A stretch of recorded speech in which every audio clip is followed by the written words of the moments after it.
Hanqaaquu yookiin qillee nyaachuuf yeroo filatamaan ganamadha. Cuunfaa dhuguuf yeroo filatamaa waaree booda. Urgoo dhuguuf yeroo filatamaan ganama. Muduraalee soorachuuf yeroo filatamaan ganama. Foon nyaachuuf yeroo filatamaan waaree booda. Aannan dhuguuf yeroo filatamaan galgala. Bishaan loomii ho'aa dhuguuf yeroo filatamaan ganama. Saalaxaa nyaachuuf yeroo bareedaan waaree booda.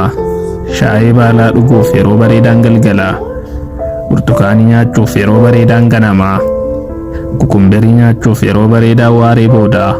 Qurxummii soorachuuf yeroo filatamaan galgala. Beerii nyaachuuf yeroo filatamaan ganama. Kuduraalee soorachuuf yeroo filatamaan waaree booda. Sukkaar dinnichi soorachuuf yeroo bareedaan galgala. Daabboo nyaachuuf yeroo bareedaan ganama. Shaayii magariisa dhuguuf yeroo bareedaan waaree booda. Chokooleetii gurraacha nyaachuuf yeroo bareedaan waaree booda. Galatoomaa, follow, like, share hin dagatinaa.